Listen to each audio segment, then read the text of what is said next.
Power strength.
Two future Chargers and one future Trojan, and they're about to play some pieces for you before the board starts.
Anything here after you gavel in and all of those pieces that allows for them to be introduced and all of those matters. So if they, are you okay with them staying right where you're at?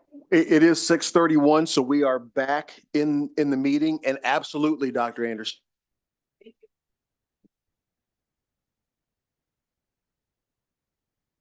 Okay. So the next item on our agenda is the Pledge of Allegiance. Do we have someone who is going to carry that out for Absolutely. us? Can you all do the Pledge of Allegiance? Why not? Well, I know you have a very large instrument in front of you. So I'm gonna hold it right here. Is that okay? All right. Just put your hand over your heart. And we're looking that way so they can see you all. All right. I Pledge allegiance to the flag of the United States of America and to the republic for which it stands, one nation, under God, indivisible, with liberty and justice for all. And who just did the pledge for us? You want to introduce yourself and share what school you're at? Good morning, or good afternoon, good evening, my bad. My name is Kaylee Drews. I attend Landon Middle School as an 8th grader, and we are the 3 Cs. Great, see. My name is Morgan Meyer. I also go to Landon Middle School as an 8th grader. And I'm Rhea Potter, also an 8th grader at Landon Middle School. Introduce yourself. I'm Miss Jackson. I'm the orchestra teacher at Landon Middle School. All right, I'll give them another applause. I know we're going to be having some highlights, so if you can have a seat for just a moment, under highlights, I suspect the board members may have questions for you, so I'll turn it back over to President Tatum. Right. Thank you, Dr. Anderson. So it looks like we are ready for the adoption of the agenda, and the chair would entertain a motion to adopt the agenda at this time. I move the board adopt the agenda as presented. Thank you, Dr. Schumacher. Do we have a second? Mrs. Stewart Campbell, any further discussion? Okay, you've all heard the motion. We'll go to a vote. The vote is open.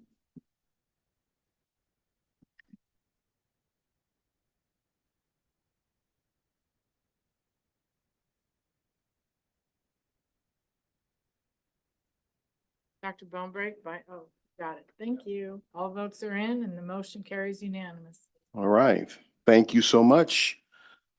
Okay, so we are ready for school highlights. Oh, it's exciting. So we're going to turn it over to Mr. Reynolds, who will share what's in the room, who's in the room, and then we'll turn it over to some board members to ask questions. Mr. Reynolds, why don't we start with you, sir? Thank you, Dr. Anderson, members of the board. So tonight is a celebration of fine arts. It is March, and March is Music in Our Schools Month, Theater in Our Schools Month, and Youth Art Month. So we've got performers from Landon Middle School, who you just were introduced. They are the 3 Cs, by the way, 2 cellos and a clarinet. Okay.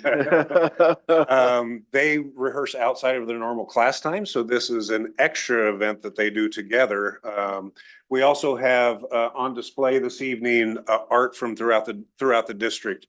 And I will point out the lower level of art on the tables is all of our Living the Dream winners for this year. We have 2 pieces that I still am collecting that will be here tomorrow. The work is on display for the entire month. And then we have some special award winners like there's last night was STEAM night at Chase, and they had some awards given out to individual students, and then buildings sent in some of their local award winners. And then also tonight we have members from the Highland Park, Topeka High, and Topeka West Thespian that are going to speak about what's going on with theater in our schools. So thank you. All right, so with that, we've already heard a little bit of music. You all came in on the back end of it. I would like to turn it over as we start off with music, and then we'll move to theater. You've heard about the art. If you'd like to ask questions of our students, or if you'd like to have a very short piece that they can hear in this space, and then turn it over to our students to address some questions. Is that okay?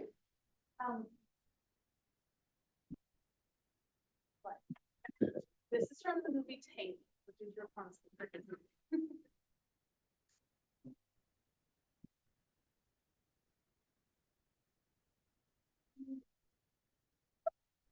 And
we'll hand you all the microphone. Board members, do you have a question or two for our students while they're sitting here?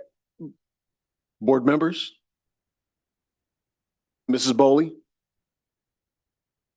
So I'm wondering, how long have you been playing, learning your instrument? I know that middle school is a big time to be learning. Heck, it sounds like you guys have been learning longer than that. Is that true? I've been playing since 6th grade on clarinet, but I've been playing piano since I was maybe 3. Wow. I've been playing the cello for maybe a year and a half, and Wow. I've played the violin for maybe 4.5 years before that. I have played the cello since 6th grade, so this is my 3rd year. It is, just shows the talent of our music teachers in our district. Isn't that true? So that means some of you have been playing for only like 2 years, your instrument, because you're 8th graders, all of you? Oh, what a wonderful thing to know that our music teachers do such a wonderful job. Thank you. You guys sound like you've been together for a long time. So congratulations. This is beautiful. Thank you. Dr. Bonebreak? Yes, thank you for the performance. I just wonder, how do you get your instruments? Because the bigger the instrument, you go from smaller to bigger, they get more expensive. They do. Well, I can speak to part of that. We offer rental instruments to our students as they're beginning. And because cellos, violins, basses are all incremental, they'll start out and then just swap in and out. We offer to any student in the district that wants to rent an instrument, that's available to them. Now, if a student is going to the route where they're going to choose to buy, they work that out with the music store as well, to where they take that instrument back into the music store for a half size to turn into a 3/4 size. So it's almost like paying as you go, kind of. Yeah. Would you have more students participate if you had more instruments? Always. Is that an offer, Dr. Bumper? I had a rental too, but I didn't. All right, any other questions? Anyone else? Dr. Schumacher? I would just say, thank you guys. I know that at least with one of you, there's very supportive family that some of them might be here. And so thank you to the families as well that are here. Um, as a former musician, the importance of music and arts and theater and all that in our school, and the support at home means a lot. So thank you to the people that are here that are supporting all of our young people that are here today.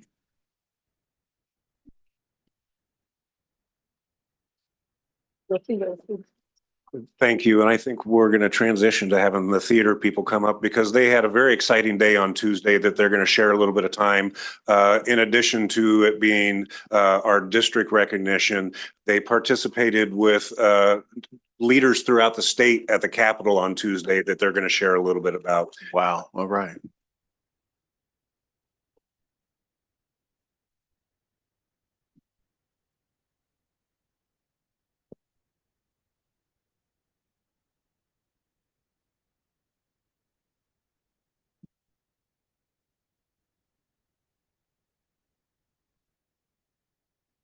Now, our music students haven't had a photo yet with the board, so I took a few photos, but Mr. Reynolds, if they have to leave, our music students, then we'll try to, if they can hang around for a few minutes, that'd be great for a photo. If they do have to leave, if the music students do have to leave, then Dr. Gray will get a photo in the hallway and then he'll crop the board members in.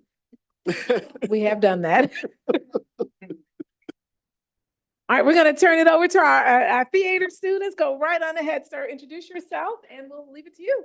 Hello, I'm Aiden from Topeka High, and I'm the troop leader for our theater program. This is Charlie. He's the troop president for Topeka West, and this is Cohen, and they are the drama club president for Highland Park. And we are here to talk about theater in our schools.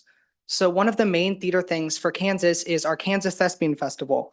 And 10 people from the combination of Topeka High and West earned a national rating and are going to nationals for that. I am one of them. Thank you. And then we have Grace is also one of them, Charlie and Lilia.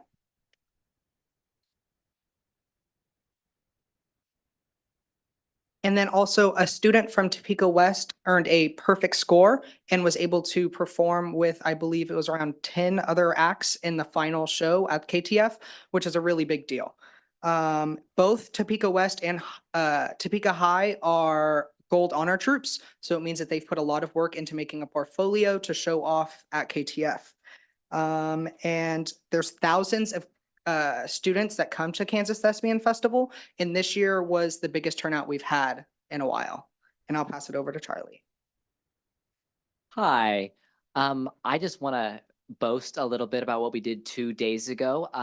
A bunch of representatives from all of the 501 schools went to the Kansas State Capitol building. We spoke with our local senators and representatives about the importance of theater advocacy, really trying to push for more and more support for theater education at the state level, and we've gotten a lot of support. Our local representative, who is a Topeka High graduate, has really gone for fully supporting our program, at least at West. He's given us a lot of support. He's reposted all our accounts. He's come and seen our shows. He's really been a great help, and we are very, very honored to have been part of that and to have gone and advocated at such a high level for this thing we all care about.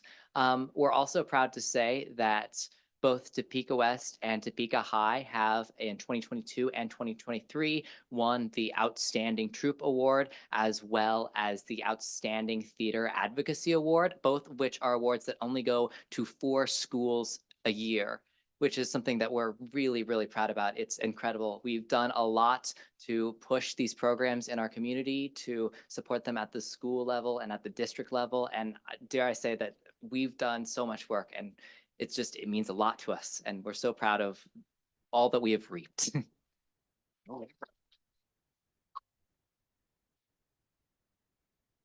Hello, I'm Cohen. I'm a representative, as he said, from Highland Park. I want to talk about what Highland Park has done in this last year. We haven't done a lot in the last 4 years, but this was the first year in the last 4 years that we were able to put on an actual official production in some way. We did a fall one act festival. Along with that, we have grown our numbers tremendously. We now have enough points to, by the end of the year, we will have enough points to file for our thespian membership. And we are also currently working on our spring production, which will be leaving Iowa, which we should do somewhere around the end of April. Thank you. And at Topeka High, we did just finish our showing of Mean Girls, the musical. And we are now, thank you. And we are now working on our play Cyrano. And at Topeka West, we just finished our musical Chicago, which had the largest crowds that we've seen since COVID. Also, at the end of this month, I'm directing a show called The Last Days of Judas Iscariot, which I'm really excited about. And then we have a senior directed show that's going to be sometime in April called Lovesick. That's really exciting.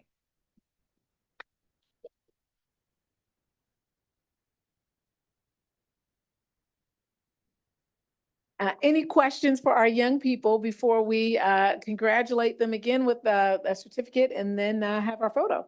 I don't have so much of a, Mrs. Stewart Campbell. Go ahead. I'll save my comment. All right. Well, first of all, I want to congratulate you for having the courage to come here. You're like, oh, we learned all this in theater. This is no big deal. But still, it means a lot for us to hear directly from you and your experiences. And you are all like just so well spoken and articulate. So first of all, thank you for that. Aiden, I've seen you in a lot of productions, most recently Mean Girls. So good. Charlie, were you the lawyer in Chicago? Yes, that was me. I thought so. And the Potter sisters, also incredible in Chicago. So I really, really enjoyed that. And I'm in Cohen, right? Really looking forward to see all the stuff you said that Highland Park has planned. So yes, sounds good. So thank you and congratulations. And so, Mrs. Stewart Campbell, I think you said exactly, well, not exactly, but pretty much the same thing that I was going to say in comments about all the work that you guys have done. Great work. And I didn't see Chicago. I wasn't there, but I heard great things about it. But I did see Mean Girls, and not just because my daughter Olivia was in it, but Aiden, you did a fantastic job in Mean Girls.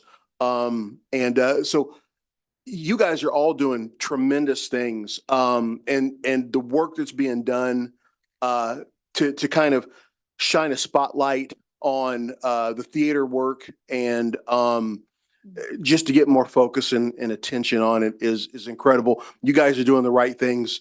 Keep up the great work. Thank you. Anyone else have comments? Dr. Schumacher? I appreciate a lot of people that are standing up right now. As a parent of a high schooler, I do wonder sometimes how you guys find time for it all. And so I don't know if you have to answer that, but I do appreciate the advocacy. I think the theater classically is a safe space for a lot of kids. And I think some of those safe spaces are being lost. And so continue to advocate and stand up for safe spaces. So thank you.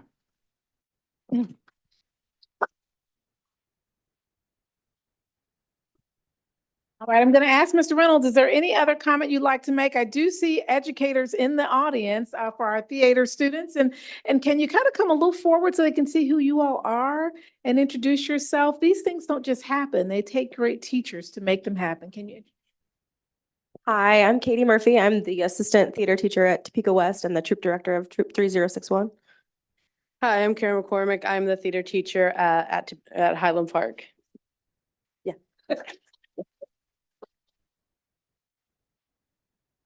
Reynolds, any other final item of announcement? All right, with that, and when we do take the break, for those that are around the room, please do look at the artwork. Some of it could be purchased. Last time, some people purchased artwork. And so parents came up and I asked if they would sell them. And they said, well, it depends on the offer. Having said that, you all are exceptional, and it has been remarkable watching many of you perform, as well as seeing, if you haven't seen it on Facebook, the Facebook posts of just you advocating at the Capitol. Thank you for all that you do, Mr. Reynolds, our board, and our staff members do to support the arts. A lot of places cut the arts, but this board knows how important they are. With that, we're going to take a 3-minute break and have a photo. Would you like, Mr. Reynolds, all of the fine arts together? All right, and our proclamation, instead of reading it, we've done this, so we're going to leave that up on the screen. And for our theater students and our music students, come on up.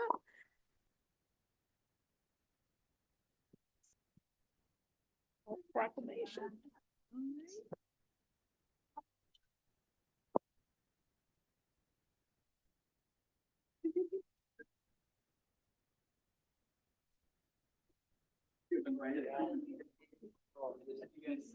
Oh, thank you.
Hi, my name is McCall Beal and I'm a senior at Topeka High School. I'm involved in Stugo. I've been on the varsity softball team for 4 years, the varsity tennis team for 4 years. I'm involved in NHS, I'm in NEHS, I'm in Mu Alpha Theta, Scholars Bowl, Spirit Club, and I'm in drumline as the percussion captain. McCall is really just an outstanding student and person, really. She's involved in lots of things around Topeka High. She works hard, she attends events, she does well academically, she does well socially. She's really just taken on more and more leadership roles. She's somebody I can always depend on. You know that McCall, anything that she does, she is going to do great things. It was one of those situations where I was like, this little girl's got something special. She doesn't have an ego. You would think somebody who's state softball champion and she does well in tennis. A lot of times when she wins an award, it's a big deal, but it's not that big of a deal where she wants to brag about it. So after high school, I am undecided on where I'm going to college yet, but I will be pursuing a music education degree. I talked to Dr. Anderson and she had a conversation with me where she told me about the 501 program where they will sign students to contracts to teach after they graduate college. So I jumped on that opportunity and I interviewed at HR and got the contract. It's fantastic that she wants to be a teacher. We need lots of really good, dedicated people in the teaching field, make sure they understand they have a job and they're always welcome to come back and be part of the Topeka Public Schools. And hopefully with any luck, we find a way that she ends up at Topeka High. She jokingly says, Mr. Cruz, I can't wait for you to retire someday and I can take this over. But when she told me that, I teared up because I knew she would be successful in anything.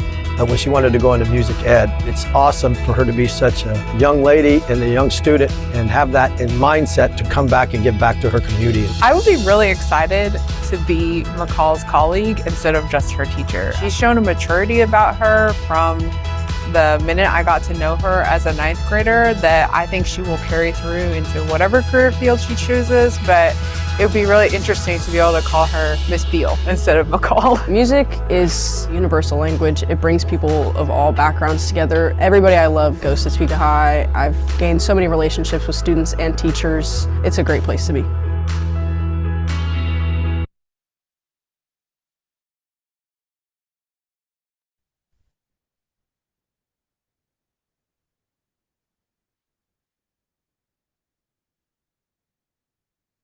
I don't have a whole lot to add that wasn't in the video already, but as you can see from the video, and any of you that know McCall, she is absolutely fantastic. One of the first students whose name was mentioned to me when I started as principal there, and she has lived up to everything everybody ever told me she was. So she's wonderful. We do have a gift for you, and it's a little bit unique and special for how we do most of this. So I know Dr. Anderson will want you to open it. So why don't you do that? And after you do, I'll talk a little bit about what's in there and part of that. It is.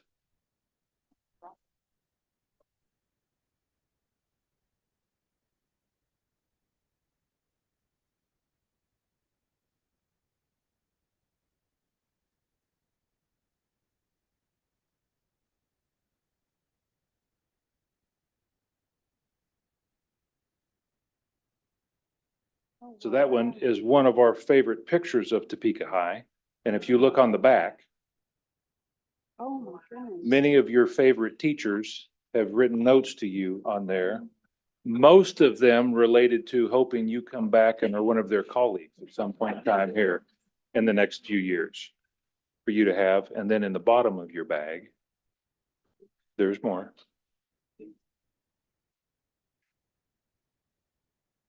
In preparing for you, Which thing? This thing or this?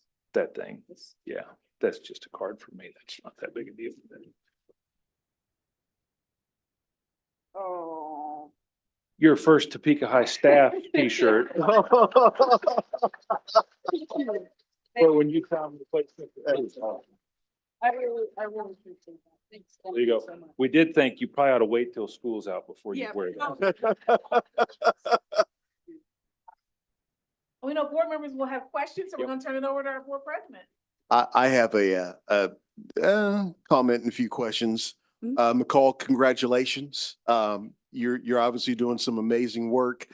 And couple questions. The first is it looks like you brought a number of folks with you, and I know your mom. So who all is here with you tonight supporting you? Yes, so my family, my dad, Tom Beal, my mom, Andrea Palmer, my grandma, Ann Palmer, and my grandfather, Jerry Palmer. They are my huge support system. I owe everything to them. I'm very glad that they could be here, even though my grandma just had knee surgery about a week ago. She pulled through to be here, so. Oh, that's fantastic. I forgot I met your grandparents too. That is fantastic. Glad that you folks are here. And so McCall, the other question for you, when you opened up the first package that had the picture in it in the frame, obviously it was important to you that all of your favorite teachers signed it on the back, but I caught a glimpse of what was on the front. Does that picture have any special significance for you? Maybe you could tell us about that. Yeah, so Topeka High physically is a beautiful building. Yes, it is. Inside, it means even more. My mother is a Topeka High graduate. We're Trojans at heart. We bleed black and gold, as they say. Topeka High, I mean, high school really is your most formative years of your young adulthood. And Topeka High has been the perfect environment for me to learn and grow into the person I am. I mean, that place holds a very special place in my heart. So I'd be beyond thrilled to return as a teacher. So Awesome. I think we'd be thrilled to have you. I'll open it up to my fellow board members. Dr. Bonebreak. McCall, do you ever get any sleep? that's a great question. I don't think I should answer that with the parents in the room, but Mr. Munoz. McCall, again, congratulations on all of your amazing work. I wonder if you might share some individuals who really made your experience at High special for you, or anything that you could sort of share about things that maybe they do or have done that helped you to be successful. I mean, man, I could go on for hours about all the people that have had an impact. Some people I specifically want to talk about. Sal Cruz, I've known him since I was 4 years old. He's known my family even longer. He's been my mentor my entire life. And it's not really a joke when I say that I want to replace him one day, just so we're clear about that. Sarah Schaefer, who was also in the video, has been my gifted counselor and also a teacher of mine through Ed Equity Lab at Topeka High. And she has just motivated me, supported me, been there when I needed a shoulder to cry on, you know, a voice of support, everything. She's been everything that I've needed at school. I've had so many friends that have impacted me, my coaches, Coach Pomeroy with tennis, Coach Miles, Coach Carroll with softball. Playing with Nija Kennedy was pretty cool. Playing with Zoe and Addison Carroll. I mean, not only were they great teammates, but they were just great people. And they really showed me what being a leader should and can be. And that's really inspired me to take on more leadership roles as I've gone through high school. So, thank you. Mrs. Bowley. Dr. Anderson, I believe open borders for schools are coming our way. I was wondering if we could get her to do a commercial for us for Topeka High. I'd be happy. Her statement about Topeka High and what it's done for her in her life is really powerful. And I just think it would be a beautiful message to send out across our county to make sure that other students get that opportunity at Topeka High. Congratulations on Senior of the Month. Thank you. Thank you very much. It's quite an honor. There are a lot of seniors there. Oh, yeah. You're standing there. Congratulations. Thank you. Thank you. Mrs. Stewart Campbell. Oh, McCall, I'm so not surprised to see you here. This is a very big deal. And I remember at the beginning of the year, I thought, oh, I bet McCall's going to be one of our seniors of the month for Topeka High. And here you stand. Thank you. So if you didn't know this already, but I think you do, you're not just somebody whose staff see as a leader and as just an incredible person, but your peers, your peers. And I know that because I have 2 children at Topeka High, and you're a leader. People want to fall. If you say something, it's like, okay, then it must be cool because this is what McCall says. And you're very fair and clear-headed and intelligent. And anyway, so just thanks for being a great role model for all our students. And thank you for raising Stuart and Paloma because they are wonderful people. Oh. She is exceptional. Dr. Schumacher. Yeah, I also have a student on the drum line that McCall took under her wings when he came in as a lowly freshman who couldn't even stand with the quads half the time. Yeah, we had to work on that. Fell over twice, I think. Maybe a little more. But You got the hang of it though. I think as a former knucklehead myself, I think you would do a great job with whatever you do. But if I'm still on the board when you come back, I would happily replace you with Sal or replace Sal with you. Just because you're amazing and you're very much appreciated, obviously here, but also out there. And we know a lot that has to do with your family and but also you're a pretty unique and special individual. So thank you. Thank you so much. All right. I think it's okay to proceed. So Ms. Beal, we are so proud that you are the March Senior of the Month. You are absolutely exceptional. Thank you. Thank you so much. Thank you. Give her another round.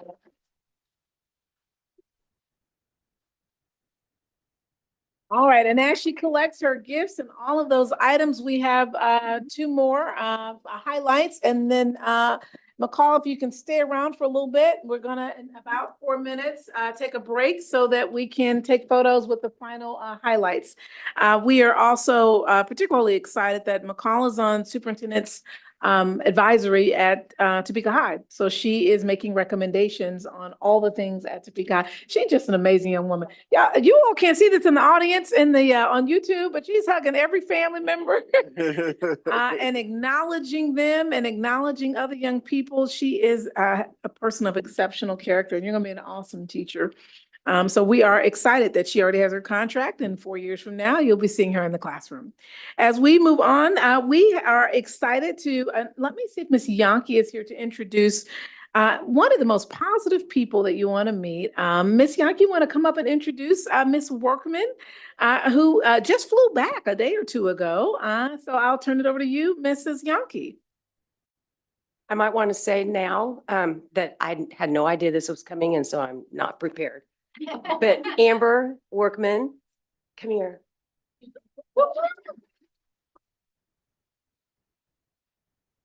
Was nominated earlier this year for Manager of the Year for Kansas, the whole entire state of Kansas. How's that make you feel? Pretty awesome. Yeah, yeah. It's a really nice honor, and you deserve it. And can you share how long she's been with us, Yankee? And what is the honor? 25 years? 31. 31, years, oh my God. 5 months. 31 years in 5 months. You're 5 counting it by the months. All right, with Miss Workman, thank you so much, Miss Yankee. Miss Workman, as Kansas Manager of the Year, she also is the president of the association locally, and she's like that all the time, y'all. Bubbly and joyful, and so we're going to turn it over to her. She's been in DC, but Miss Workman will share a little bit about what she's been doing the last over the course of the last week in support of all of Kansans. And then where she serves at as well. And we'll turn it over to the board for questions. I am the president for SNA of Kansas, which is School Nutrition Association of Kansas. I've been with SNA since 2001, which was when I became a manager at Meadows. We were in DC advocating to get healthy, free meals for all in the whole United States. We've been doing that for the past couple of years. And we're also trying to keep the USDA from lowering our sodium content again, because that's next on the list. And the other one, we're trying to get more money per lunch and breakfast. So it was pretty amazing being in Jake LaTurner's office and Jerry Moran's office this past week. It was pretty cool. So as Kansas Manager of the Year, congratulations.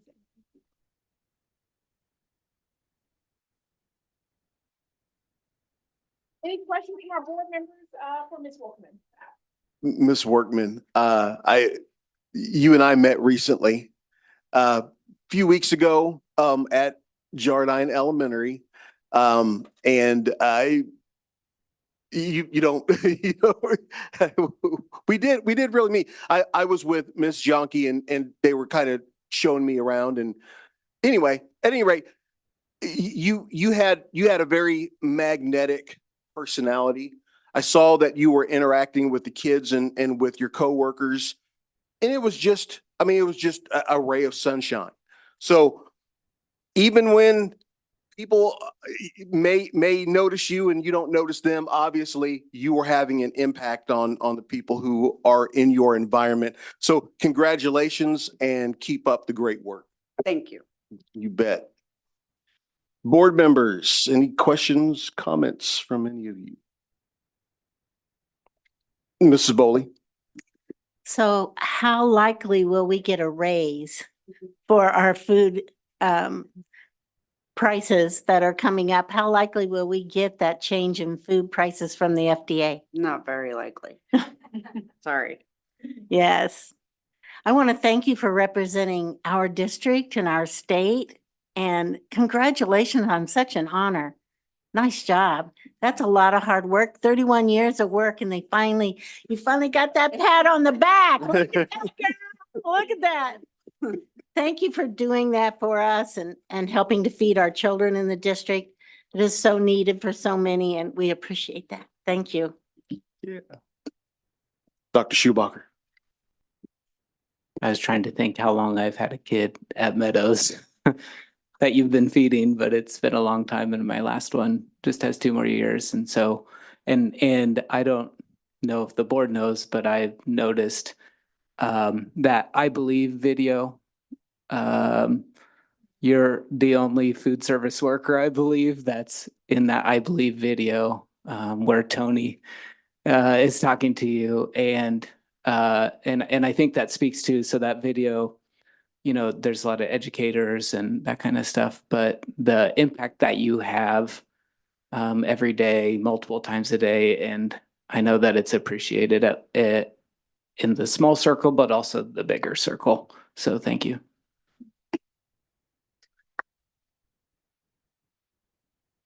Mr. Munoz.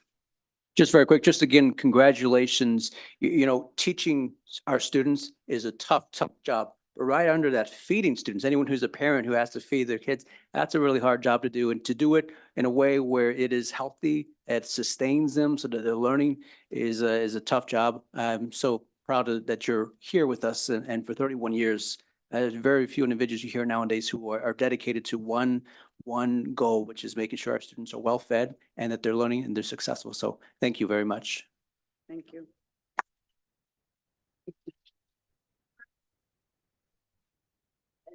All right, Ms. Workman will hang around for 2 minutes. And our last group, this is the most number of proclamations we had at one time. So thank you for taking the time to highlight so many staff members. It is National School Social Work Month, and let me look around to see if we have Ms. Mills and some social work team members with us. So Ms. Mills, come on up. You all have heard from Ms. Mills before. We're going to start the video. I wanted to be able to be that person for kids. Sometimes it's support with social emotional things. Sometimes it's support with academics. There really is no way to say exactly what I do, but my focus every day is to help build the kids' confidence. All of these kids are perfect just the way they are, without the pressure of feeling like they have to be somebody else. Just in our changing world, I think it's never been more important to have social emotional support in schools. I think it's important to be able to meet that child where they're at as they grow in their emotional intelligence. That will help them, you know, their functioning in the classroom, and that's going to help their functioning all the way through life. Well, when I first started working here, I realized that I'm working with families, not just individual students. And so our students have little brothers and sisters, and the overall well-being of the family is important to me. The relationship that I build with the students helps me to know what it is that they need. Once I've built that bond and trust with them, they'll tell me what it is that they need, and then I can hopefully provide it. I think that sometimes we are the adult that they need, and they need to feel loved and parented by somebody here. I wanted to help them overcome. And so, I mean, that's what I would tell any social worker, is to just love these kids like they're your own. And with that National Social Work Week, instead of reading a proclamation, the video, and having staff in front of you is the gift that we offer. And so we'll turn it over to the board and Ms. Mills will start off with introducing who's with her and sharing how many social workers we have. And we'll turn it over to the board. Ms. Mills. Hello. Hi, how are you all? It's an honor to be here again. And I have Rebecca Hegler with me. She is a social worker and has been for a long time, and we scored her in our district, I think 2 years ago. Is that right? Has it been 2 years? I started out as a mental health liaison, so it's been three. 3 years. I forgot that. We hired her right on into HR, found a way to get her stationed full-time at Eisenhower Middle School, and she's a wonderful social worker. I think we have 38 social workers, and we could have had 38 events tonight on this video. I have the pleasure of going around and observing these human beings, and they do such wonderful work with our children. Really meaningful sessions, have great relationships with these young people. I really believe these kiddos need this person in this time in their life. And it's an honor to serve the district and the families. Becky, would you like to say anything about middle school? And middle school's a neat. And they may have a question or two for you. So board members, do you have a question or two? I wasn't quite ready for public speaking tonight, but okay. Well, and if they have a question or two, that'd be the time to answer those. So we'll turn it over to the board. Thank you, Dr. Anderson. Board members? Mrs. Stewart Campbell? Sure. So thank you for everything you do, first and foremost. And I just have a little story. So last week, I have a migrant parent in the district contacted me saying that she needed a car seat for her child.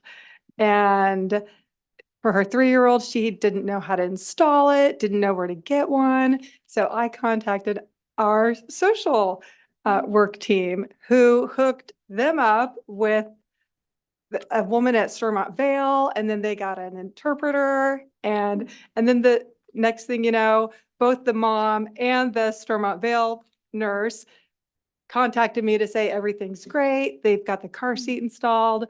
And the mom was so happy because she didn't know what to do. She's a pretty recently arrived mom from Nicaragua. Anyway, so thank you. That's just one story of thousands that you do every day. That's amazing. They do a lot of work, will help any family in any way that they can.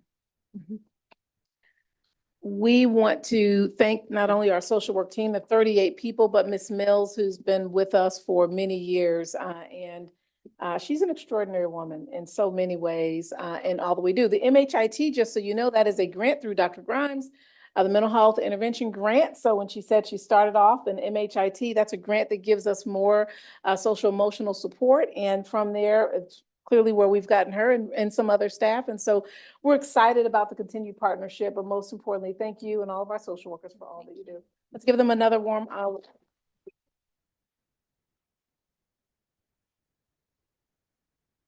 And while you're still up, I believe we're going to take a picture with McCall. And Sounds good. Yeah, we'll do that.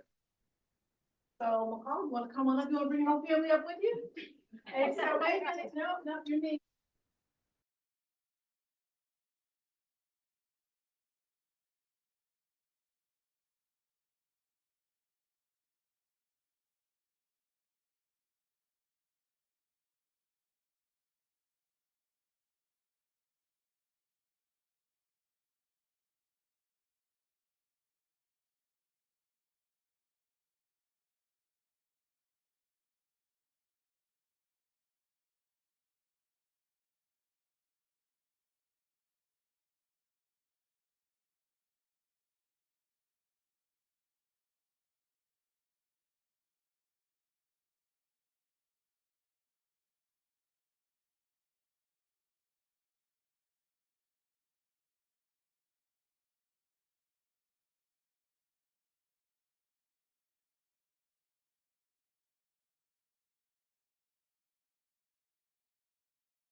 All right, and we have Miss Workman's Food Service Crew. That's some good stuff. Now wait just a minute. Let's let Grandma come this way. All right. Good stuff. Proud. All right. Now, see, we should have called the whole crew up, but now you'll be in the photo. We're going to step back just a little bit. We just came up because Grandma, we didn't want her walking too far. That was so awesome. Perfect. Okay, let's take a I step. think you'd be out way on the side. Perfect. She is so silly. I know. All right.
to have those fine arts performances. We'll turn it on over to you, Mr. Tatum. All right. Thank you, Dr. Anderson. So the next item on our agenda is public comments.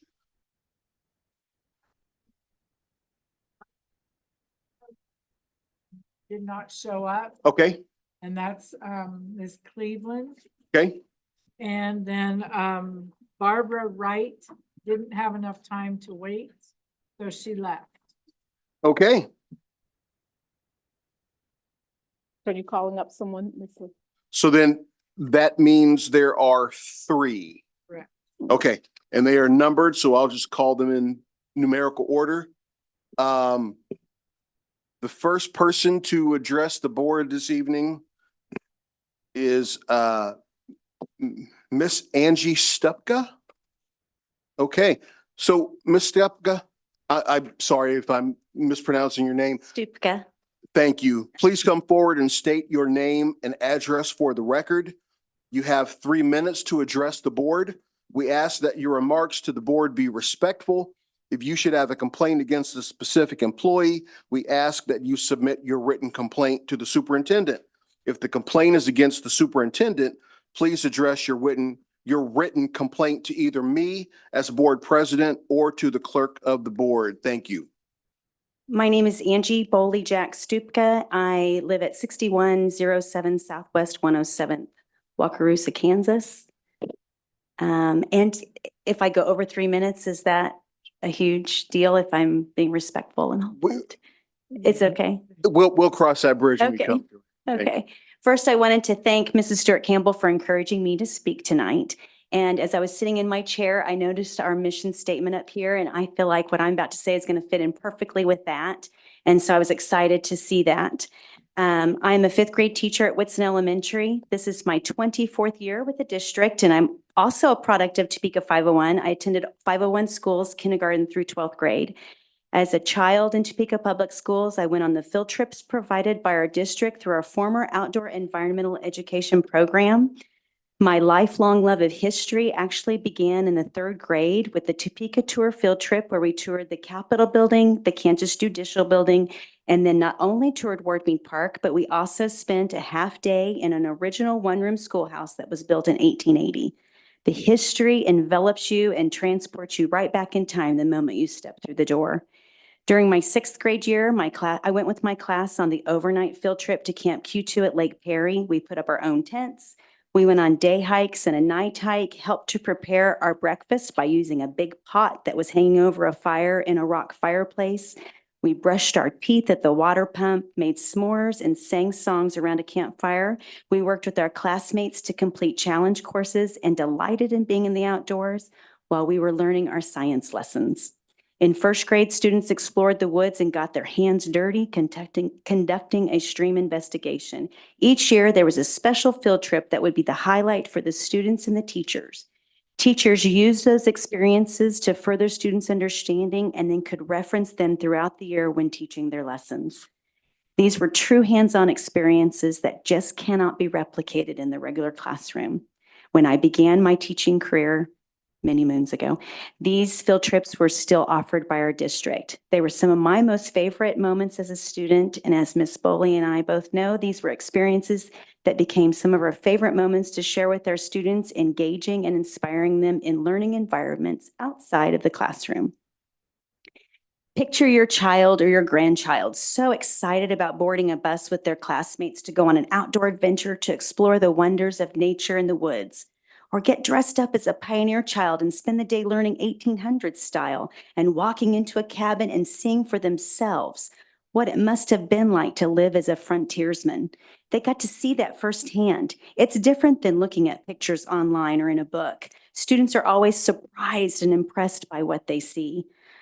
Or picture your child at Camp Q2, where they know they'll be hiking to Frog Pond using a compass. You can finish your Okay, thank your you. sentence or the little section that you were It's another 2 minutes. Can I have 2 more minutes? did we changed the policy to okay. Okay. We'll let you finish. Okay, thank you very much. I appreciate that.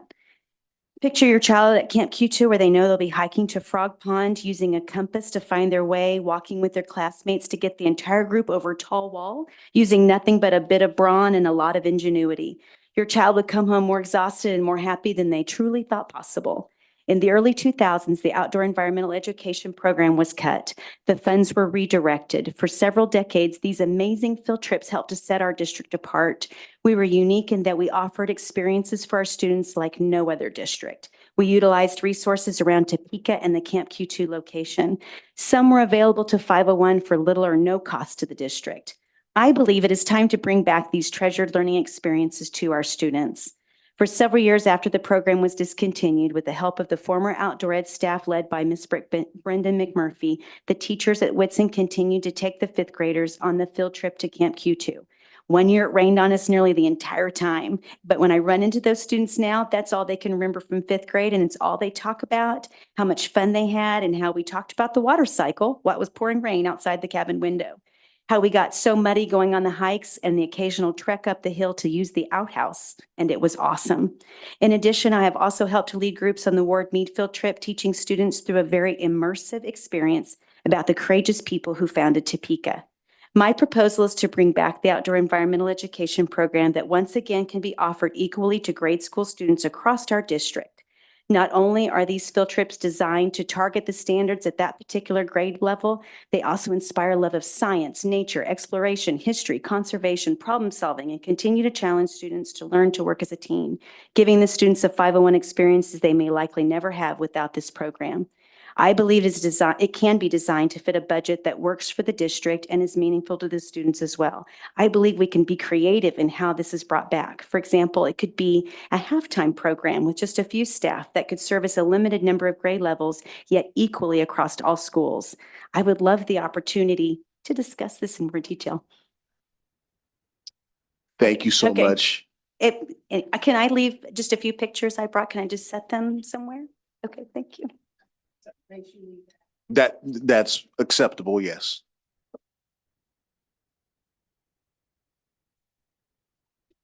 Thank you so much. Okay. The next person who has requested to address the board, Amelia Black. Please come forward and state your name and address for the record. You have 3 minutes to address the board. We ask that your remarks to the board be respectful. If you should have a complaint against a specific employee, we ask that you submit your written complaint to the superintendent. If the complaint is against the superintendent, please address your written complaint to either me as board president or to the clerk of the board. Thank you. Hello, my name is Amelia Black, 1816 Southwest 3rd Street, Topeka, Kansas. I'm speaking as an individual. First, thank you for your time and all that you do for TPS. I'm in front of you today to address the subpar pay for our bilingual EL paras. These paras are currently receiving Para 1 pay, which is less than the SPED paras make. They are not properly compensated for the quality of work they perform. The EL department faces challenges in retaining these paras as they can find employment elsewhere, making considerably more pay. Our bilingual EL paras are not just expected to speak another language, but also be able to read, write, transcribe, and have high academic knowledge of the language. They play a critical role in supporting our students, parents, and other educators, not only in the day-to-day function of school, but in the well-being of our students and parents. Topeka Public Schools' motto is students first, but how can we truly be saying students first if we are aware and we need to attract and retain bilingual paras, but we are not compensating them for their value? I want you to take just a moment to reflect on the importance of our bilingual paras. Let's do a little role play. Imagine yourself as a child. Maybe you were the child who did great in school. Maybe you were the class clown, or maybe you didn't even like school. Now imagine it's your first day of school. Not just any school, but a new school. You're unsure of what is expected of you. What will your teacher be like? Will you make friends? Now imagine that this isn't just a new school, but a new place, a new country, a new culture, a new language.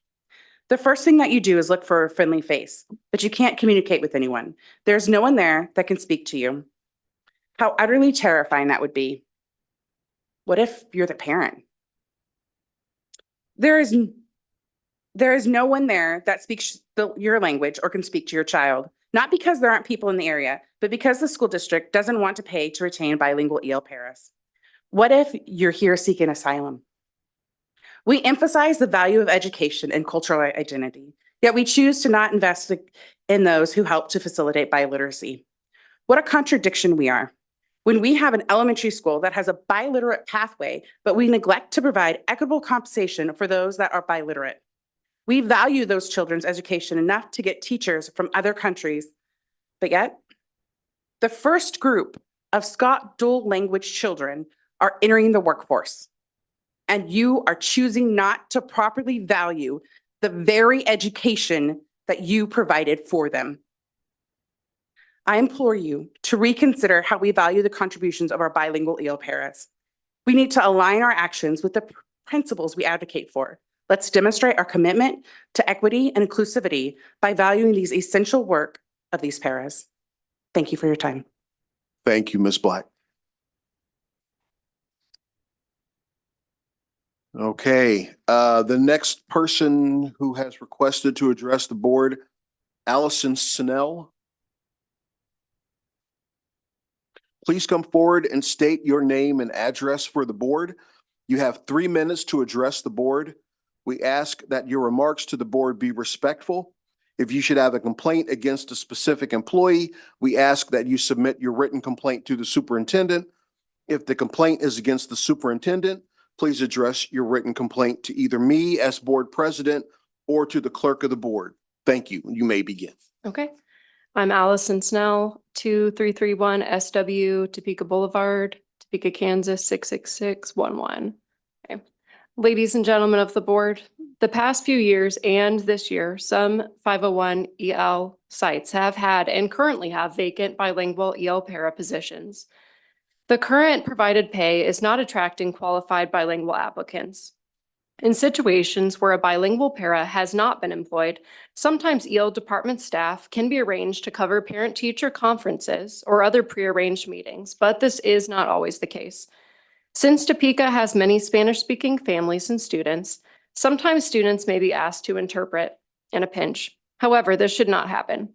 It adds stress and anxiety to our students who already have a lot on their plate. It is not their job. Bilingual EL paras are highly skilled and have linguistic capabilities that they have taken years to develop. Our students are still developing a lot of their vocabulary. Information could be interpreted inaccurately and could create future problems and misunderstanding. It can also cause resentment and relationship strain among students and have the student not focus on their primary role, their own work and understanding. For the U.S. Department of Justice and U.S. Department of Education, schools must provide translation and interpretation from appropriate and competent individuals and may not rely on or ask students, siblings, friends, or untrained school staff to translate or interpret for parents. It will improve the likelihood of the vacant bilingual EL para positions being filled if the wage is improved. As for the priceless benefits that bilingual EL paras bring to our schools, EL paras make our students needing Spanish or not feel comfortable if they are new and help to lower a student's affective filter. What this means, if you're unfamiliar, is that when students see someone who looks like them and understands them, they will feel more calm, a brain state important to being involved in and retaining learning. Bilingual EL paras are many students' reason to come to school, to go to class, to interact with and make a teacher proud, who is a role model for them and looks like them, and or has a high understanding of their culture. There are few Hispanic certified teachers in our district, so seeing a Hispanic educator can also be extremely motivating for our EL and Latino students. EL parents benefit from communication through bilingual paras. EL paras easily can translate school communications or information going home so that students are able to be active participants in our school communities. Our district seeks to close the achievement gap between white and brown and Black students, but is not giving much monetary value to our often brown bilingual EL paras. Investing in and valuing our bilingual EL paras is investing in our students. Thank you. Thank you.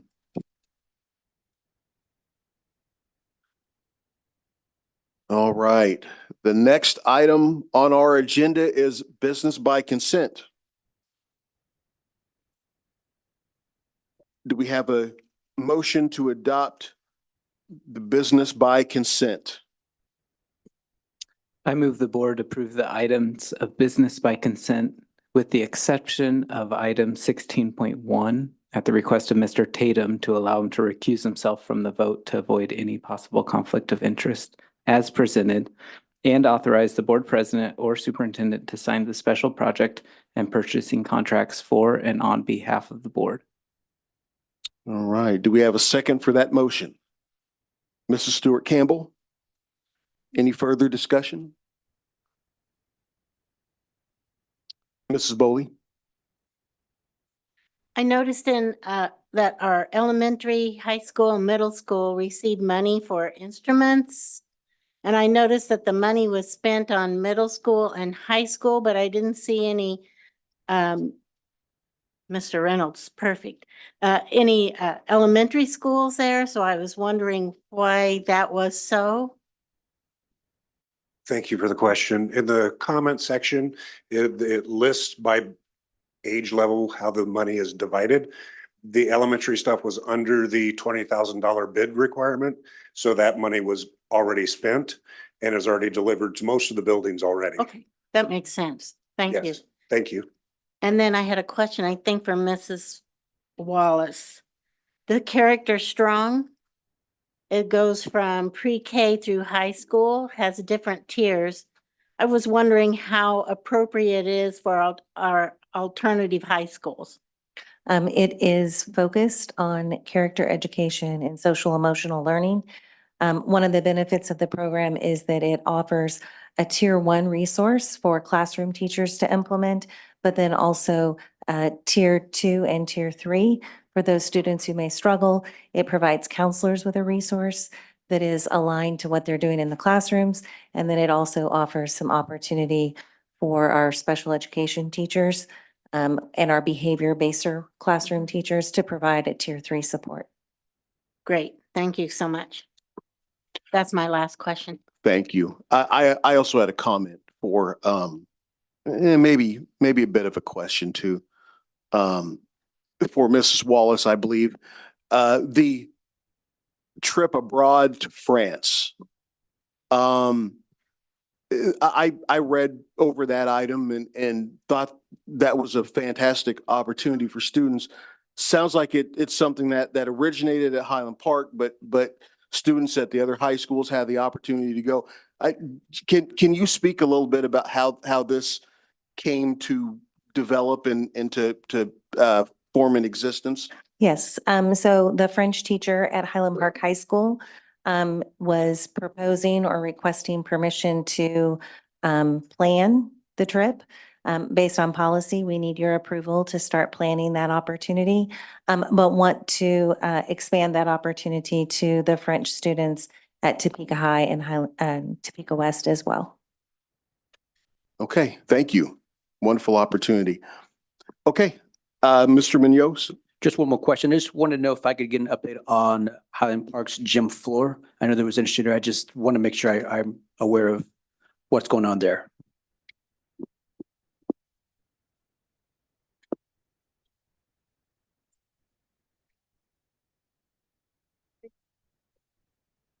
Okay, so just to provide a little background, everyone in the room remembers those multiple sub-zero weather days we had in a row that we try to wipe out of our mind right now.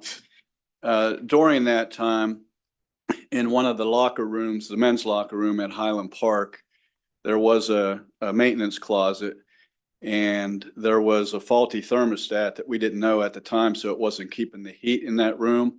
And there was 1 2-inch and 2 1-inch pipes that broke. Most of the water came down the hallway outside the gym and outside the cafeteria, but a little bit of water infiltrated into the gym, and it did some damage to some of the flooring. Most of the damage was behind the one basket, and there was a small area just even with the basket and kind of outside the where the free throw area is. And what it did is it caused the boards to warp, if you will, or to rise. And so we engaged Chavez Restoration to come in and dry that out, which took about almost 3 weeks to do. And all the boards settled back down, fortunately.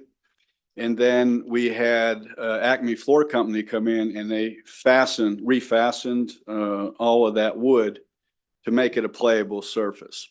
Now, I will tell you this, I have a past background where I managed special event centers, and they all had basketball floors. They were all with Division I college basketball teams playing on there.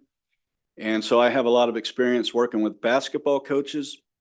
I will tell you this, they're very particular about their playing surface.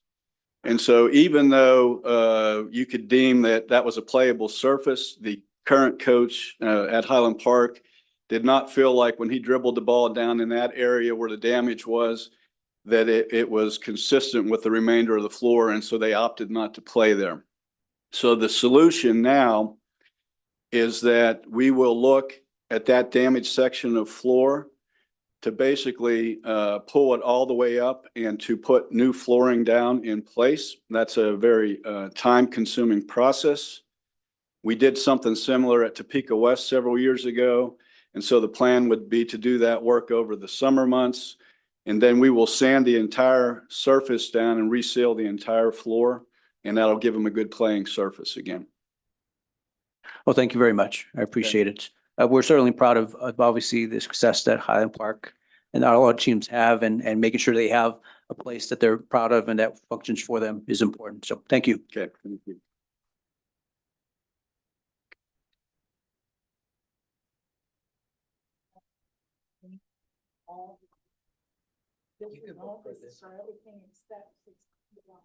That's right. The next vote is the one you would. Is that right? Okay.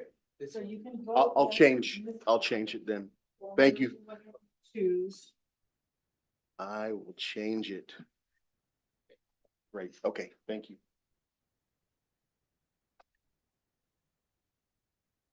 Mrs. Bowley, Mrs. Schmidt.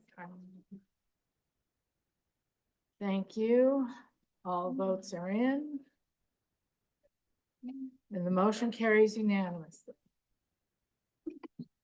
Now we have. So now I need a motion for 16.1. Yes, you have the B option on the page. Mr. Vice President, I move the board approve item 16.1 as presented and authorize the vice president to sign the contract for and on behalf of the board. And do I have a second? Thank you.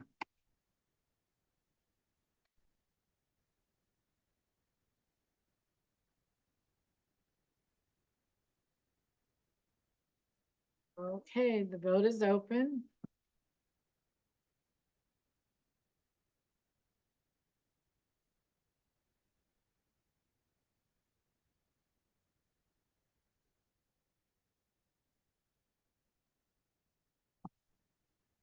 All right, all votes are in, and I marked Mr. Tatum not present to vote, so the motion carries.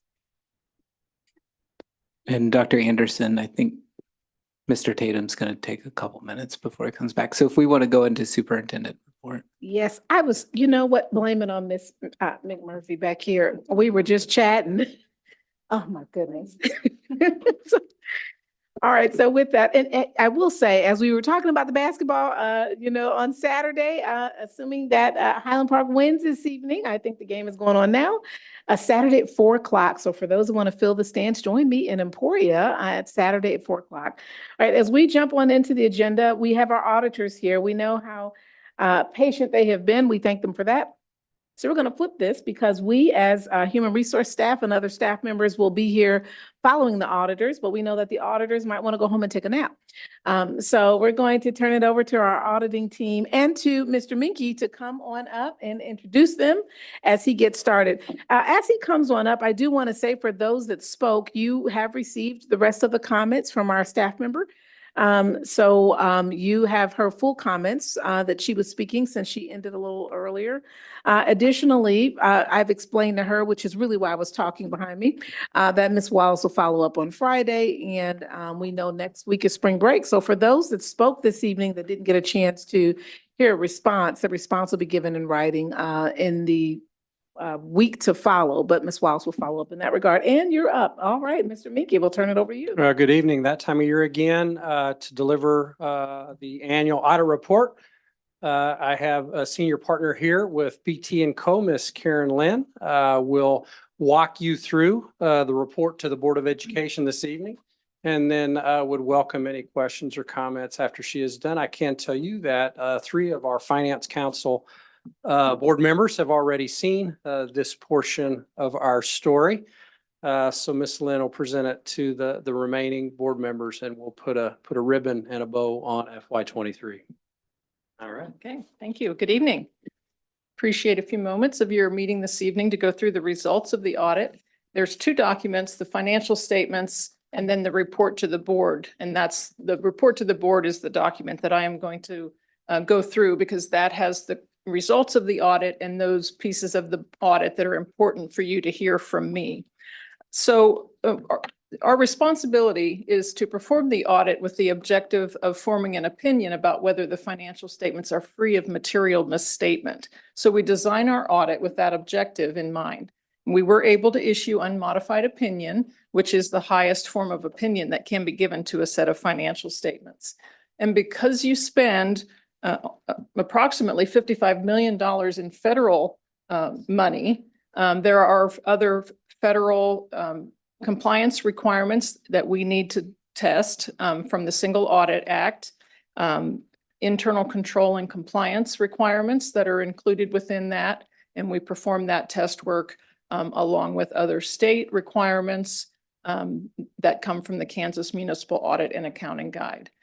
So those, the results of that test work, of the single audit test work on the federal programs, resulted in no internal control findings or compliance findings that we needed to report. As a part of our process in the audit, we look at things like accounting policies, significant estimates, anything that would fall into the unusual transactions category. And we look at those for anything that's unusual, not consistently applied. We just want to make sure that, that everything is appropriate and handled correctly. If there was anything that we identified that would be out of the ordinary, we would make sure that you as a board were notified and that was brought to your attention. There's nothing that was unusual that we need to bring to your attention, but this year there was a new accounting, general governmental accounting standards board newly adopted policy that we needed to bring into these financial statements. And that was GASB statement number 96, subscription-based information technology arrangements. So that was new this year, and we did adopt it into these financial statements. And so that resulted in information technology subscription that you've always had, now needing to be recorded as assets on your financial statements. The significant estimates that we do look at during the audit are, if you're following along in this document, or on page 4 on the table there, other post-employment benefit liabilities, self-insurance reserves, the net pension liability, the investments that are valued at fair value, and the subscription assets that I just mentioned.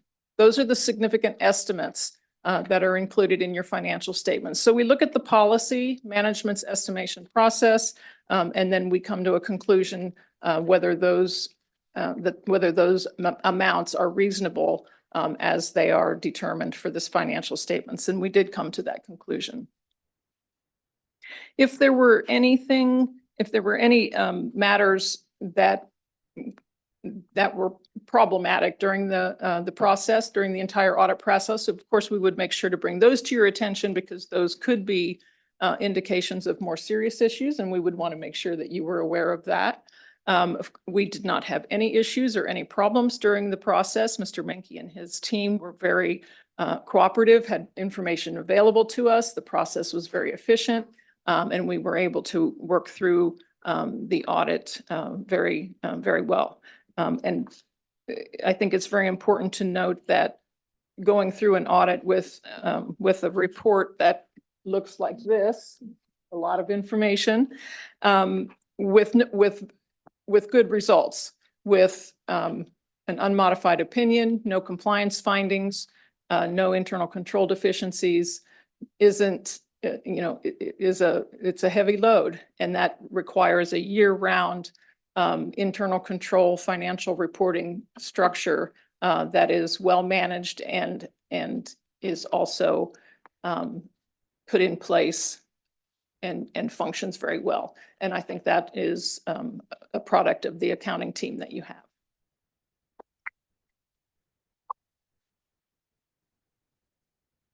And I will also add that this is the 7th year that is the results that the district has had. So again, great results. As I indicated earlier, the financial or the federal test work that we did, internal compliance and internal control and compliance test work related to the $55 million of federal programs. We did test 4 of the programs that you have. Of course, you have many more programs than that, but we identify the programs that are required based on a risk-based approach. And there were 4 programs that we tested. And again, no findings related to those. The last item that I do want to bring to the board's attention is the letter that's in this packet, management's representation letter. It's a fairly lengthy letter that has a lot of information that is discussed during the audit process, has a lot of information that supports the financial statements. Very good information for you as a board to read through and understand as you read through the financial statements. So we do encourage you to read through that letter. So that much more information about the financial information is there for you. Please let us know if you have any questions about any of the information that is in there. In the financial packet, I just want to point out one thing, and that is the management's discussion and analysis. It is a short discussion at the very beginning of the financial statements that really puts into layman's terms some of the information that is in the financial statements in the form of financial data, but really more in a narrative form so that readers can understand what has happened in the financials. And I think it's very easy to read a summary of the financial statements. So I point you there so that you can have a kind of a quick read to help summarize the financials for you. So with that, I would open for any questions. And questions? Dr. Bonebrake? You went over this during our meeting, but I think it'd be worthwhile. What happened 7 years ago to have a great report? Was it Burbridge and Trahan, Mr. Menke? Yeah, it was, the district was having some difficulties recording its assets on its depreciation schedule, recognizing those as assets. And so that was a finding for many years. 2014, 2015, we adjusted some controls and methodologies and how we track assets. One of those is raising the requirements for tracking assets and depreciable items. We were tracking things as low as $25 at one point, and you can imagine a district of this size. And we were doing a pretty good job tracking $25 items, and we were missing $200,000 items, and you can't do that. And so we kind of readjusted what we looked at, started looking at items at $500, and then we adopted, and it's in our policies, and really with the uniform guidelines, federal guidelines, we start tracking those assets at $5,000 and above. Everything below $5,000 is really considered a supply item. And so we've really honed in, focused on those items, refined and tuned up our in-progress schedules with the help of our friends at BT & Co. And it's just a better process, and kind of focused some attention in our department on that. And that's how you fix things. You focus attention on the things that are broke. That help? Yep. that refocus wouldn't happen to coincide with the appearance of certain people in the administration? It did, Dr. Bonebright. Mr. Minky is being extremely modest as he replies to your question.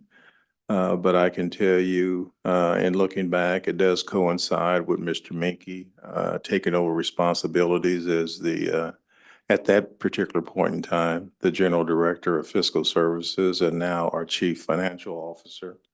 It did coincide with him taking over that responsibility. Congratulations back on the screen. Ms. Robbins, would you like to make any final comment as we congratulate Mr. Minky and team for the exceptional job? We all clapped in the audience, but for that number of consecutive years under his tenure and Mr. Robbins, it is exceptional. And we thank him and all on his team who make this happen. Mr. Robbins, you want to make any final comment?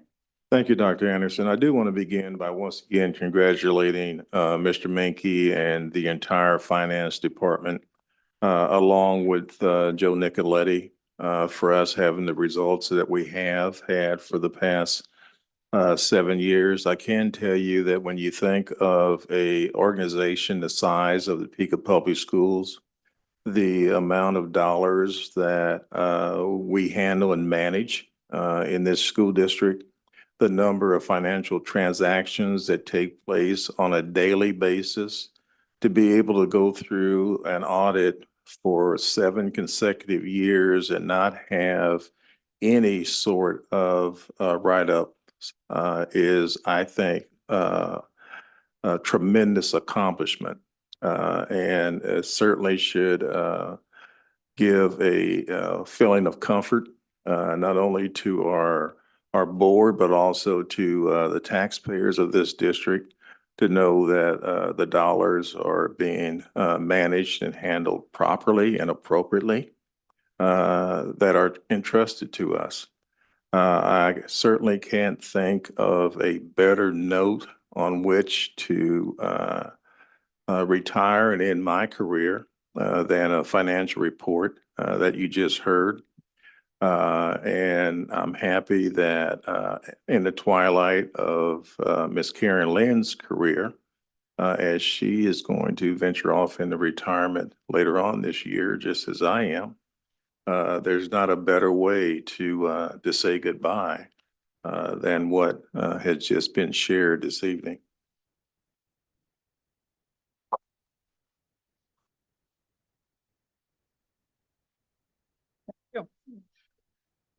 Any other questions from board members? Okay, thank you. All right, our next item is the human resource update. This will be a rather brief update, but to give you an update on the matters that we have addressed. Before I start that update, I do want to congratulate Ms. Claire Perry. She is the new benefits manager. She's way in the back over there in the corner. Congratulations. She's been managing benefits in another role, and now she will be the manager of benefits. And we want to thank Dr. New, who's returned to us temporarily in support of new staff that's coming in for our transition. So we thank Dr. New for being here this evening and for being part of the team. The HR team, we would like to share that in 2022, Point Services, formerly Cross and Joftis, recommended we have an HR review at some point before the next strategic plan. And with our current transition for our general director, most recently, this seems like a great time to look a little deeply at HR. So these are the things that we have done, and I'll turn it over to Ms. Sharp to share what those are. She's the assistant superintendent who is overseeing that department. Thank you, Dr. Anderson.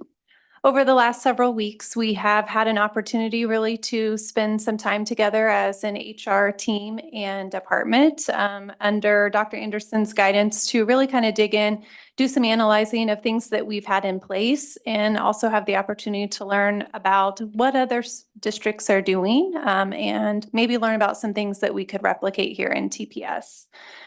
Really started with that partnership with USA Kansas and looking at the organizational chart and also comparing that to districts in our area that are similar size, just to make sure that we are staffing the department appropriately and ensuring that we're focusing on the right areas.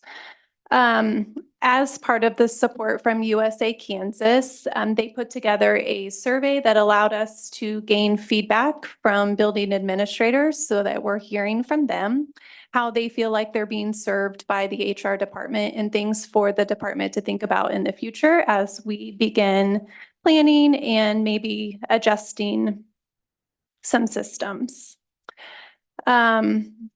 As part of that, he also met with focus groups of principals. So he spent time with a group of elementary, middle, and high school to again hear directly from them thoughts and ideas about HR. One of the best parts was we were able to take a group from HR and visit other school districts. We loaded up in a big van, had lots of fun, and we're able to just hear from other HR teams and what they feel like makes their teams work well. And really, I think we'll also have the opportunity to hear some strategies and ways that they're transparent between buildings and HR departments and things that we could try with that. It also just gave us some time together as a team, which doesn't happen very often. And we this week also conducted a feedback session with the HR team where we pulled them all together and gave them an opportunity to talk about what do you feel like is going really well in the department currently? What do you want to hold on to? And then looking forward, what are some short-term goals and long-term goals so that we could hear directly from them and take all of these different perspectives and learning opportunities into consideration as we work on finalizing a potential organizational chart for the HR department. So we anticipate finalizing that chart in the near future and continuing to use what we've learned, not only to structure that, but to plan for training. So we'll be partnering with USA and KSB for training in the coming weeks, months, and in the long-term future. Are there questions for Ms. Sharp or for me regarding that HR update? Questions from the board? Mrs. Smith. Mine's really more a comment than a question.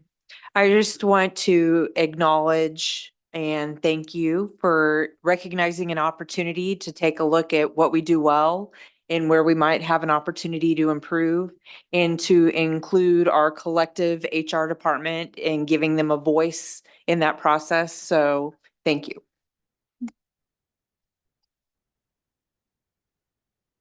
That concludes our report. Thank you. All right. Thank you, Dr. Anderson. Oh, and I'm sorry, there is one other item Okay, on go that ahead. HR update. My apologies. The other item I want to mention on the HR update is we do have a peer advisory committee, and having heard the people speaking this evening about paras, wanted to share with you that peer advisory committee had one opening because one of our paras became teachers. We included a bilingual para.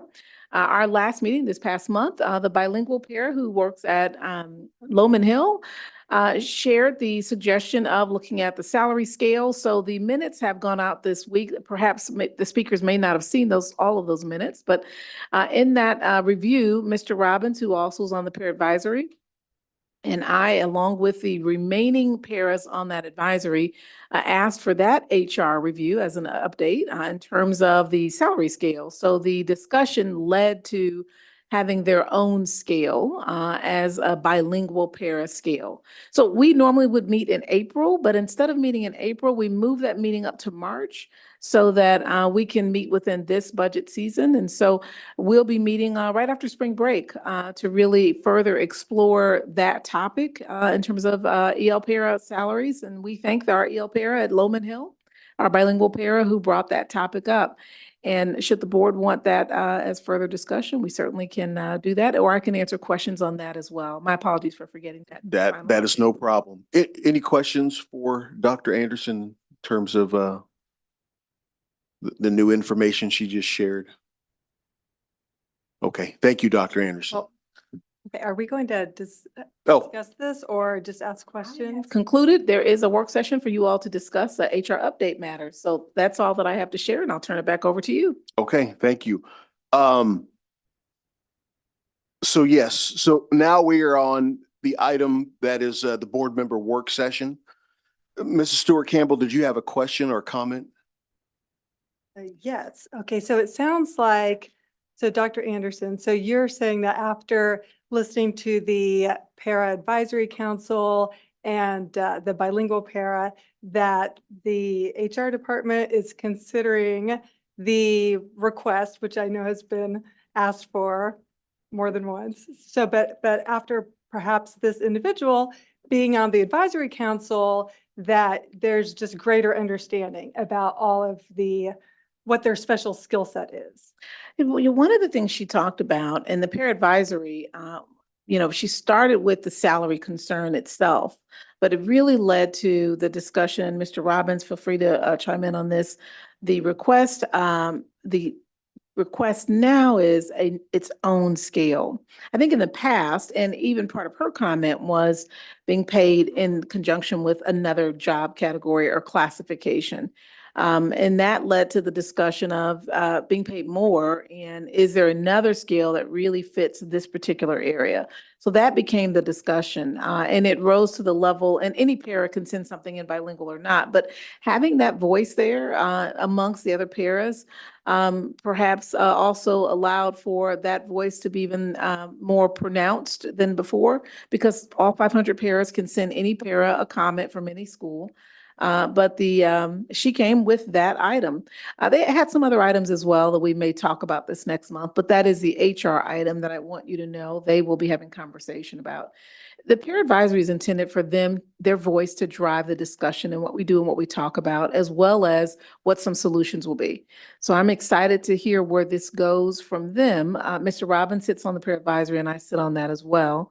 Mr. Robbins, did I capture that properly? And is there anything else you'd like to mention? No, just that, this entire subject, previously, most of the attention has been focused on trying to place the EL pairs at the same rate or same category as SPED pairs. The point that I made to the peer advisory is that it may not be appropriate to fit it in that category, but it doesn't mean that it doesn't deserve to be separated from where it is currently. But it may not fit there, but it is certainly worth exploring to see just what is the appropriate placement for a para with that skill set. And it just deserves additional investigation and examination. Yeah. Anyone else? Dr. Bonebraid. So there's an ongoing assessment as to what particular category they should be in. Because I can tell you the district court, Shawnee County, the translators make $50 an hour, and they just recently got a $10 an hour pay raise. Here's one of the things that, if I may, Mr. Robbins, unless you wanted to speak to that, sir. One of the things that the peer advisory has the opportunity to do, they have the opportunity to collect information about what other places are doing, and others have opportunities to send that in as well. So as we look at kind of like the HR department, how they went looking at districts around us, we get a chance to look at other districts. So we shared, hey, let's come back earlier, but in this time, let's collect information. Let's look at what the duties are. Let's look at what other districts are paying. And let's have that conversation. But here's the wonderful thing. All of the SPED paras agreed that bilingual paras also have challenges and are pulled and stretched in ways that are unique to bilingual paras. And they agreed that this is a topic to look further at. So, so we'll get a chance to bring back data. That was one of the reasons why we're coming back to have the conversation. And we are certainly will be well prepared to share information with the board at the time the board requests, and we will be bringing the peer advisory. I'd love for you to hear from them directly. We're boring people up here, and we need to hear from the foot soldiers who are doing the work. So we'll be inviting them whenever the presentation is invited to do so. But they'll be meeting the week after spring break. Good, looking forward to it. Mrs. Bowley? Mr. Robbins answered my question. Okay. So it will be a separate pair category is what we're looking at. Like sped is a separate category from a pair one. So it would be like in a different stage of a pair category. That's what we're kind of looking at. Yes, ma'am. So I gathered that correctly. Thank you. Yes. Mrs. Schmidt? I'm glad we're doing this. I just, I want to make sure that we acknowledge that being bilingual is a skill and it's something that not everybody can do. And I can vouch for that as being a good student. I tried to learn Spanish in college because they said it would be good to be bilingual. I had a tutor 5 days a week and still could not pass my midterm. So it's a gift that people have, and we need to acknowledge that it's a skill not everybody can have, and that it's a valuable skill here at Topeka Public Schools. And, you know, make sure that we're acknowledging that appropriately. So. Mr. Munoz? And just one more thing to add on to that, it's what will help our students succeed, right, in the class, and that's first and foremost. But also, part of students succeeding is being able to make sure to bring in those parents, those adults in their lives, and so being able to communicate and having the staff with that competence is really important. So I think it works out for us, and most importantly for our students. Yeah. Ms. Stewart Campbell? Okay. Yeah, to Ms. Foley's point, to Mr. Robbins and Dr. Anderson. Ms. Stewart Campbell, can you please adjust your Yes, microphone so yeah. everyone in the room? Yeah, I really like the idea as well of like its own category, because it's not who works harder. It's different skill sets. What our sped pairs do is really, really important. And what our bilingual pairs do is also really, really important. It's just different skill sets. So like it's its own category. And like we always think students first. Okay, we know that about 10% of our population are ELs and need interpretation and translation services. But those are just the students who haven't scored proficient yet on the proficiency assessment. We have, I'm just throwing out a number here. I don't have this statistic, but I would venture to say it's probably closer to 15 to 20% of our population, even though the students scored proficient, but their parents may still need that outreach, which is so critical. So one of our board goals and Dr. Anderson's goals is to move more students from a 1 to a 2. That the one way to do that is these bilingual paras who can interpret and translate content, who can do parent outreach, because we know when parents are more involved, the student's going to perform better. I also want to say, we know not just our Hispanic population is growing, but our Ukrainian population is growing. I know Mr. Munoz and I were at the fundraiser for Ukrainians, and they raised over $100,000. So we expect to see more Ukrainians also in our district. So I also wanted to say that, yeah, it concerns me. Like Highland Park has no EL para, and they really need an EL para. Topeka West has no EL bilingual para. So a way to address these vacancies is obviously higher pay. And speaking of higher pay, Dr. Bonebrake mentioned that court reporters earn about 50, maybe more, an hour.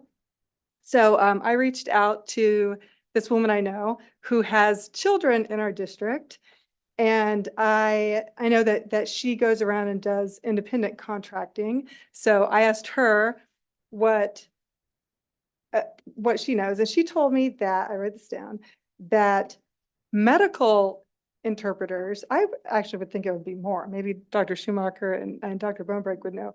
But she told me that she thinks they make about 25 to 35 an hour plus mileage. Okay, so it's clearly an important skill that companies are contracting. And then I asked her, I was being a little nosy, but I was very curious. I said, well, what do you charge? She works with several school districts, and she actually works with one of the school districts that is on my caseload in the migrant education program, because they don't have this school district north of Topeka. They don't have anybody who speaks Spanish. So they contract her and they pay her $65 an hour. So, because that's how valuable her skill is. So anyway, I like this plan that you're talking about, and I really appreciate all the work that Mr. Robbins and Dr. Anderson have done talking to the people in the trenches. So thank you. And I look forward to more discussion. All right. Anyone else? Okay. That's a pretty, that was a pretty robust discussion. And we will absolutely hear more about that as we move forward. We're on to the next item, which is the only action item that we have, the P through 5 ELA resource adoption. As you will recall, we discussed this issue a couple of weeks ago. And so now is the opportunity to vote on it. If there's any questions or comments about the issue, we can certainly discuss that before we move to a vote.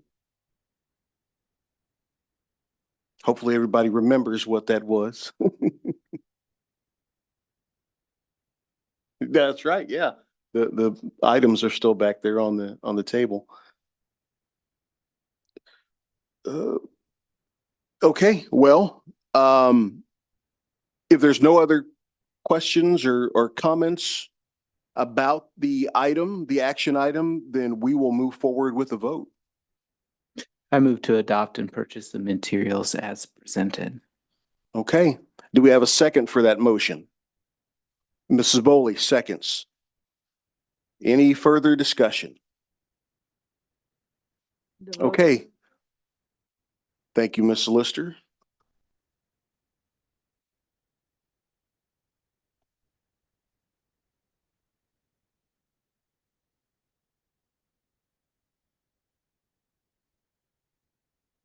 Drew Campbell, are you going to vote? There you go. Thank you. All votes are in and the motion carries unanimously. That's fine. Thank you all. Okay, that takes us to the bottom, very last items of our meeting, and considering the fact that we have another executive session, I think we're going to try to move past this issue very quickly. I have a number of shout outs though. I have to say, I'll start and then we'll go around. So on February 16th, I had a wonderful experience at the service center. Mr.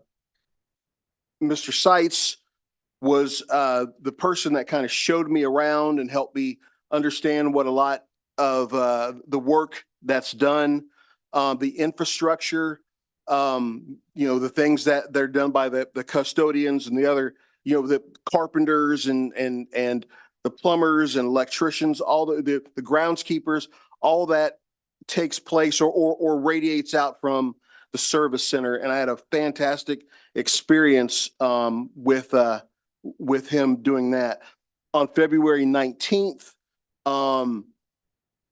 I went and visited Parents as Teacher just down the hill at Quinton Heights. Miss Fairley was the person who kind of let me walk around a bit and meet some of the kiddos. We've got young kids, 2 and 3-year-old that are there that are experiencing regular events with parents as teachers, and that was an enlightening experience. February 20th, I was at Sheldon Head Start, and I want to give a shout out to Mrs. Tanner, Mrs. Jenny, Miss Heather, Mr. Jim, Mr. Henson, speech pathologist Jamie, I'm blanking on her last name. That was so fantastic. That was like a coming home experience because my daughter Kylie was at Head Start. Kylie, she was at Head Start when she was 3 and 4 at Sheldon. She's 14 now, and so many of these people still remembered her. They remembered her and they asked about her. So it was fantastic. I also had my oldest daughter, Chelsea, was there, but Chelsea's 31 now and nobody was there at that. Well, could have been. Nobody remembered that Chelsea was there, but they remembered Kylie. And I walked into a room and every 4-year-old in that room wanted to hug me. So it was incredible. The teachers had to say, wait a minute. You have to get permission before you go give hugs. And I was like, bring it on. So it was a fantastic experience. February 21st, I was with the college prep scholars over at TCalc. I was invited by Mr. Robbins to go and to judge a couple of contests for the best dressed among 7th graders and 8th graders at the College Prep Academy. And so I want to give a shout out to Mr. Robbins. Thank you for the invite. I had a fantastic experience meeting those kids. Dr. Gray, Mr. Garrett, Mr. McKnight, Miss King, and all the college prep scholars that were there. And they even had a special birthday celebration for Mr. Robbins that day. So that was really cool. Also on February 20th, later on in the day, there was a graduation. We had one student who graduated who was at the Shawnee County Detention Center. And so I went with Dr. Anderson and Dr. Grimes and Miss Nichols and Mr. Schwartz and his team. And there was one person graduating, this young man, but he had family there. He had friends that were there. He had teachers. I mean, just everybody, paras, people that were just in his circle that were proud of him, that was there to celebrate with him this important milestone. And that was a fantastic opportunity. And Mr. Schwartz invited me to come back and see a little bit more of what they do. And I'm definitely planning to take him up on that. Lastly, on March 1st, I visited McCarter along with Mrs. Stewart Campbell. And I want to give a shout out to Mrs. Tiller and Mrs. Brown. And they had a couple of student ambassadors that walked us around and gave us an orientation at McCarter. And that was a fantastic experience. So I've had a lot of things going on, a lot of good things with the district. But this is just it was a great time for me to, the time of the year for me to be able to start slotting some of those things in. And I did and had a really fantastic experience. So that's what I have. Dr. Bonebrake, let's go to you. Health Insurance Committee didn't meet after this last one. We met before, and as we all know, we're getting older, bigger, and less active. But our insurance rates are remaining the same, miracle upon miracles. And the Wellness Committee has not met yet. And you got a synopsis of Mr. Menke's presentation for the Finance Committee, and he has done one heck of a job. And be it said, he's worth a gold mine. So we appreciate that. That's all I have. Ms. Stewart Campbell? Yeah, I want to acknowledge the donations we received from Project Topeka for the Ross Food Bank, and also Research to Scott Dual Language for their Science City field trip. And also, I was thinking of that speaker that sent us the email and then made a copy of it. And I'm pretty intrigued. Maybe that's something we could talk more about. And something that she had said was some of the most inspiring classrooms are not within four walls.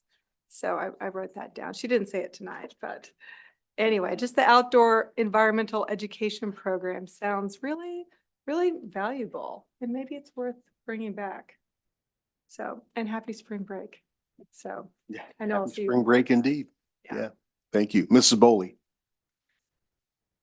I just want to thank our leadership team and all the things that are happening in our reviews. I just want to thank you for all those efforts. All right. Mrs. Smith? I have no comment. Okay. You took enough time for all of us, so I'm cutting it short. I had to get that in, or else I was probably going to forget to do it next time.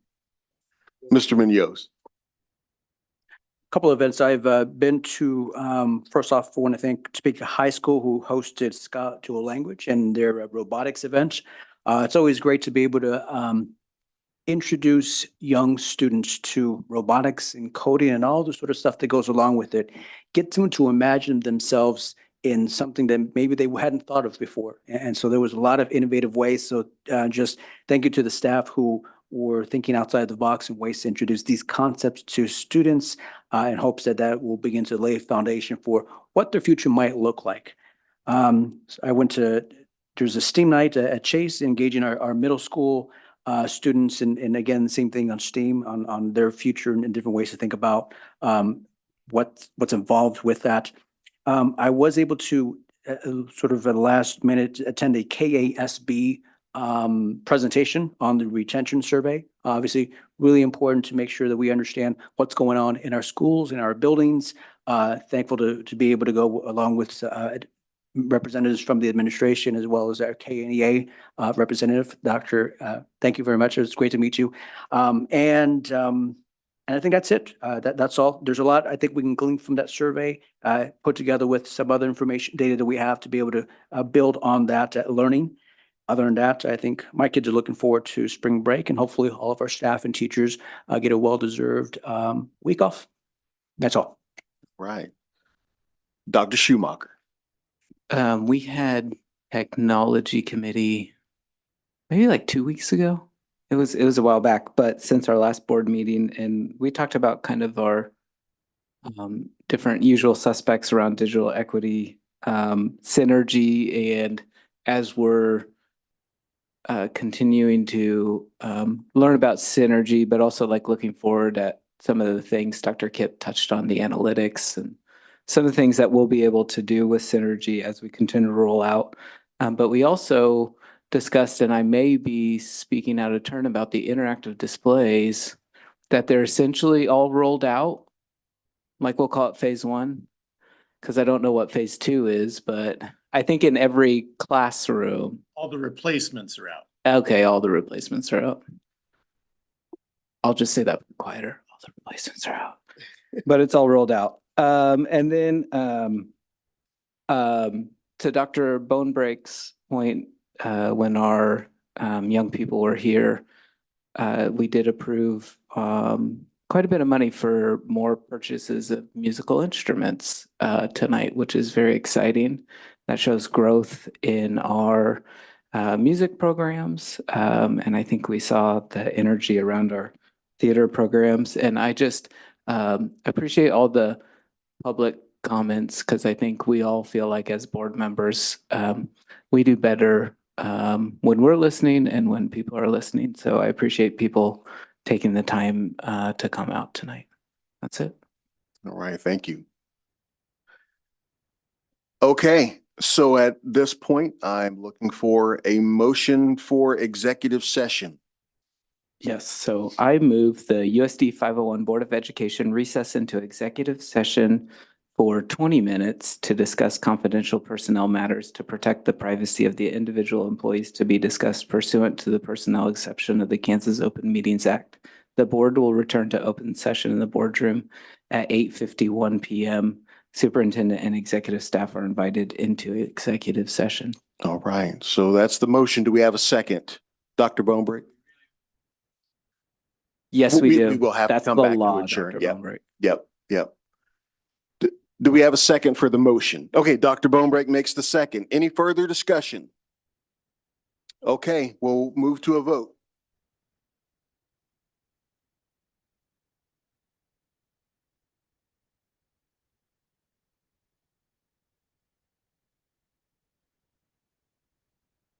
All right.